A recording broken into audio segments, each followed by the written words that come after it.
When we talk about financial risk, our minds usually jump straight to our own investments, right? Our personal portfolios. But what if the way we measure a single fund's success is deeply connected to how entire economies are shifting across the globe? Well, today we're going to zoom out. We'll go from the tiny details to the huge picture to really get how risk is measured, managed, and most importantly, connected. It sounds so simple, doesn't it? But think about it. What does performing well even mean? Is it enough that your investment is just making money, or should you be comparing it to something? A standard? A benchmark? This is the core question you have to answer when you're talking about managing risk. So let's start small. The micro level. We're talking about a single investment portfolio. Because right here, at this granular level, we find one of the most fundamental tools for measuring risk. And it really all boils down to how well a fund manager sticks to the plan. And that tool is called tracking error. All this is really is a number that shows you how much a portfolio's returns have wandered away from its benchmark, like the S&P 500. It's a straight-up measure of how much active risk a manager is taking. A low number, they're hugging that benchmark tight. A high number, well, they're making some bigger bets. Here's a great way to picture it. Imagine a professional race car driver. Their goal is to hit that perfect racing line on every lap. That line is the benchmark. Tracking error is just how much they drift away from it. Maybe they take a corner a little wide or brake a bit late. Sometimes those little deviations help them get a faster lap time, and sometimes they cause them to spin out. So here's the key takeaway. Tracking error isn't a good or bad thing on its own. It's all about what the fund is trying to do. If you're invested in a passive index fund, you want that tracking error to be almost zero. You just want it to be the market. But if you're paying higher fees for someone to actively manage your money, you expect a higher tracking error. You're literally paying them to take smart risks to try and beat the market. Tracking error just tells you if they're actually giving it a shot. Okay, let's take one step back. We're zooming out from just one portfolio to the meso level, the middle ground. This is where we look at how big financial companies, like insurers, build products that are designed to manage all these investment risks for millions of people, often over decades. And a perfect example of this is something called a traditional participating product. Now, I know it sounds a little clunky, but the idea behind it is actually pretty cool. It's basically a life insurance policy where you, the customer, get to share in the investment profits of the insurance company. It's a built-in way to share in both the good times and the bad. So here's how it works. You pay your premium, the insurance company takes that money, pools it with everyone else's, and invests it. When those investments do well, the company makes a profit, a surplus. Then they share a piece of that profit back with you as a bonus.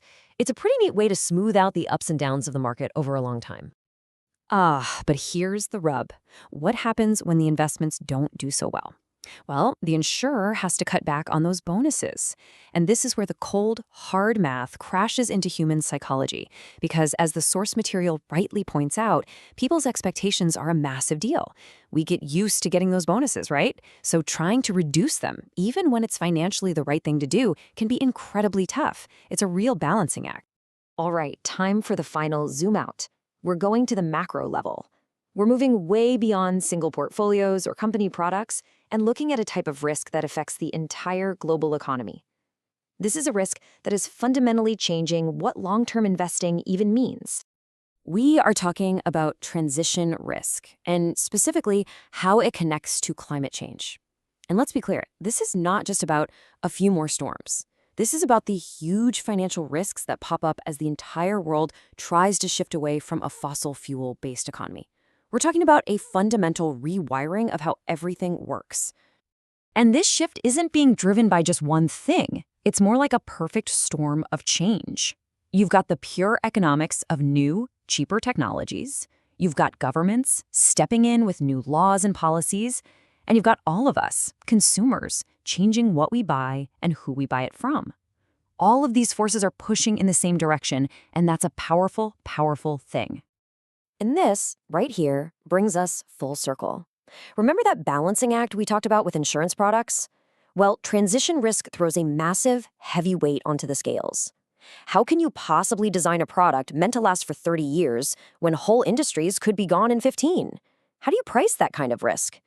This giant macro-level uncertainty creates very real problems for the financial products that we all rely on.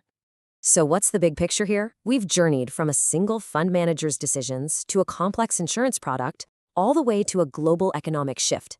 And there's one clear message running through it all. every bit of this risk is connected. The tracking error of one portfolio is just one tiny ripple in the market. The design of a participating product is a promise based on how that whole market will perform over decades. And now, the long-term health of that entire market is fundamentally tied to how our planet transitions to a totally new kind of economy. And that leaves us with one last really important question to think about. In a world that's facing these massive systemic challenges, like transition risk, are old, simple tools like tracking error really enough anymore? Or do we need to invent a whole new way of thinking to navigate a future where the biggest risks are the ones that affect every single one of us?